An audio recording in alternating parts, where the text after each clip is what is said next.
Whoever said that one man can't change a world obviously never ate an undercooked bat. We all know the power of a community, continuing from last week's theme.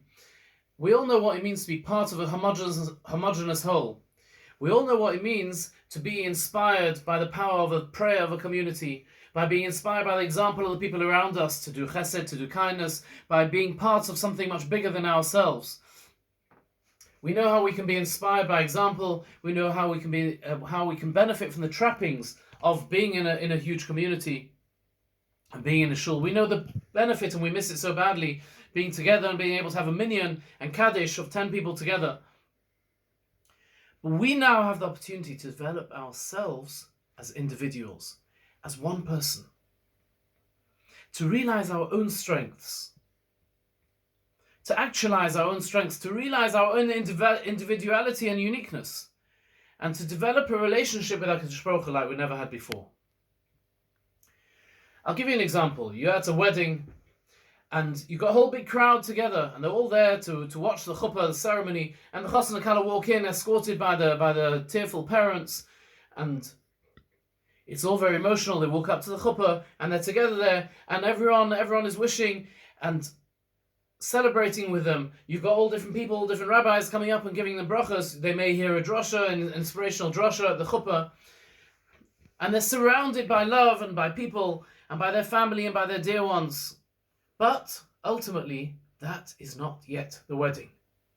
It's only when they go after the chuppah, they go hand in hand and they go into the building, into the nearby building, and then they go into the yichud room, into that room where they're secluded just by themselves, to actually actualize the couple, to actually bring them together in a union that is unique to them with no one around them. This is just us two. This is all about us, irrespective of all the inspiration from the people outside. And then they go to the dinner, and they're surrounded again by people dancing, and they feel like they're lifted up on chairs like a king. And they have drashas, they're being given speeches to inspire them as to what their strengths are, what the wonderful families and examples they have. And they're dancing around feeling like they couldn't get better than this. But that's not the true wedding. The true wedding is only once they go home to their own homes. And then they have Sheva Brachas again, 7 days of celebration where again they're being inspired and being fated. And then, only afterwards, are they truly married. Once they go to their own home, once they start building their own individual homes, taking all those strengths which everyone's talked about from their own homes, from their parents and grandparents, and taking them and actually building them truly into their lives. That is real growth. You know, you think that, what am I? I'm such a small person. I'm in my dining room and I'm davening. How great can that be? Does Hashem really want to listen to my puny davening when I'm being even distracted by things around the house and I'm not fully concentrating, and my kavanah isn't what it is in shul because I don't have the seat and the trappings? Could it be that Hashem, that's really going to make a difference? And I'm praying for someone who's ill, and my little tehillim, my 2 things of tehillim, surely it needs to be a hall full of people, 1,000 people together, 10,000 people together davening to be able to achieve something. My little tefillahs, my little davening, could that really make such a difference? And what happens if I go, and tonight there was a wonderful evening of forgiveness over the phone, a worldwide thing that every person should try and find someone who they've had a grudge against or they're upset about, something from their youth or something more recent. Most times you've forgotten even what it was all about, what the grudge was all, what the breakus was at all. But you just know that you avoid that person, you've not been speaking to them, and to let go of that thing. Could it really make a difference? Me, my little grudge, and one other person, where our relationship, surely the whole world needs to do something together? What's the point of me doing it? The answer is, I'll tell you something. This virus is also very, very small. You can't touch it, you can't feel it. You walk in the streets and you look around for the virus, you can't see anyone. You think, what's this whole fuss about? Everything looks just the same. The streets, the cars, the trees, it all looks so clean. In fact, there's no pollution. What is the whole fuss about? Yet one man in China, one little tiny virus particle, and it spread, it turned over the entire world, and all the life as we know it has been completely transformed. And it's turned over the world. The Medrash tells us, the truth is, it's an amazing thing, because the thing that frightens us most is there's this tiny virus which no one can see. You've no idea how to run away from it because you don't know where it is. It could be in the air, it could be in particles that just hang around in the air long after someone's left. And yet, that in itself is the greatest source of strength and comfort and to us to know that we're going to be okay, or that everything's under total control. Let me share with you a medrash. The medrash part of the Jewish oral law tells us that God says to Titus, this was written 2,000 years ago, God said to Titus, Titus being the tyrant who destroyed the second temple, and he said to him, "You evil man," he said, "I'm going to destroy you, but I'm not going to destroy you with an army. You think your army will stand up against any other army in the world? You're right, but not against my army. My army is going to be comprised of the smallest creature I can find in the world, a mosquito." And a mosquito went in, he breathed it in through his nose.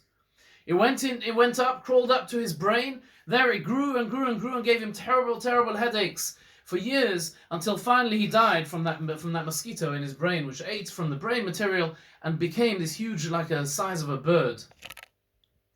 And the Medrash tells us that is the way of HaKadosh Baruch Hu. God's way is to do the missions that he needs through Dvarim Kalim, through very small, light things which don't seemingly have any power. Hashem doesn't come with huge armies and huge bombs. He takes the smallest thing possible, and with that he overturns someone's life or overturns the world. And the Medrash carries on, before the Mashiach comes in the future, Hashem will pay back from the nations also through Dvarim Kalim, through small, light things. As it says in Isaiah, on that day God will whistle to the flies which are on the edges of the Nile in Egypt, and to the bees which are in the Assyria, and those are the tiny things which HaKadosh Baruch Hu will use. That shows his absolute power. That the smallest particle can overturn a world at the same time. That means Hashem has total control over those tiny virus particles. They go exactly where they're meant to go, and we know there wasn't there in the news, a 102-year-old woman who'd been through the Spanish flu and pandemics and all sorts of things, and she recovered from the virus. Amazingly, she actually with all underlying conditions and her age and everything else, she recovered. And unfortunately, so sadly, young people with no underlying diseases have perished from this virus. So every particle has its address and what it's meant to do, and HaKadosh Baruch Hu is in total control over what's going on. I just want to finish off with a story of which happened this week. Moshe Grunwald was a man who survived the Second World War. He survived the Nazi death marches. He didn't survive coronavirus, unfortunately. And he lived in America, in New York, in Brooklyn. And together with many others, he passed away. The family were told that the funeral was going to be outside the funeral parlor at 10 o'clock in the morning. The family all gathered round. They were only allowed a small group, but they all gathered round. And they came in front of his coffin, and they eulogized him, and they asked him for forgiveness for anything they may have done to him, or if they hadn't given him enough respect in his life.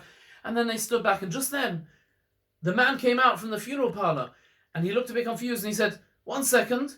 And he looked at a small label printed on the side of the coffin. He said, "Oh, I'm so sorry, but we've got the wrong coffin here. Here, let me take that back in." And they thought, "Oh no, Nebuch, this man has been through so much. He's been through so much in his life. He's been through the pandemic. He's been through dying by himself. And then he has an embarrassment of the final insult is he comes along and the funeral isn't even for his. We've been gathering around the coffin that was someone else's." And his granddaughter describes how she began to laugh and to cry, and she didn't know her emotions were running riot. But they found out afterwards that this other man who was in the coffin, who they had given all that respect to, who they had a minyan and they said Kaddish over, was actually a man who was a Meis Mitzvah. That means he had no family whatsoever. He lived by himself in a flat somewhere. He had died completely by himself. It took 4 days for them to even discover that he had died. And he died by himself, completely alone. But Hashem knew this man needs the last respects. So he made this mix-up in order that he gets his last respects. Then they brought out the grandfather. And the grandfather, Mr. Grunwald, who his whole life had been running away from honor, got his final wish as well. He managed to get away with honor, from honor. And he managed to have, even when he died, Hashem respected that as well. Hashem is in control over every tiniest thing. And that's our comfort, as we know. And I'd like to also suggest that there's a special blessing we say after using the bathroom, which is the beginning of the Siddur. And that is something which expresses the idea that there are channels in the body, things which need to be hollow, things which need to be filled, and if, God forbid, that gets reversed, and water, God forbid, gets into the lungs, and it floods with fluid, and the body which is meant to be healing goes reverse and fights itself, then God forbid, with the terrible things that can happen, we can't even stand for one moment in front of Hashem, and a person can't survive when those things go wrong. And we finish off Roifei Chalbasa, the healer of all flesh, Umafli Lasois, who does amazing wonders. When we say that blessing, if we say it every time we go to the bathroom, and we say it slowly without any distractions, say it slowly with kavanah, we are promised that the person like that will never need a doctor. From hundreds of years ago, the Seder Hayoim tells us that someone who says Ashayotza with kavanah, with intent, with slowly and thinking about what we're saying, he will be guaranteed he won't need any doctors. It's a wonderful thing to do, and to also appreciate when things are going right, that every breath that we take, and that works, and we don't have water blocking it. I must finish off with this joke. Rabbi Epstein, he asked his assistant rabbi one Shabbos to give a speech instead of him. He had been giving for weeks, and do you still remember what sermons are? I remember in Shul, he stands up in the pulpit. Yeah, if you remember what Shuls are like. So he asked him to step up, and it was before Pesach, and this assistant rabbi gets up there, and everyone's quiet, and he says, Hashem, he says, I hate coconut. The rabbi's looking at him like, where's this going? Hashem, and do you know something? I hate sugar and salt as well. I hate eating them. And he said, what? Yeah, okay. And he said, but Hashem, when you're finished cooking, when my mom is finished cooking and baking and mixing them together and stirring them, putting them in the oven, I love macaroons.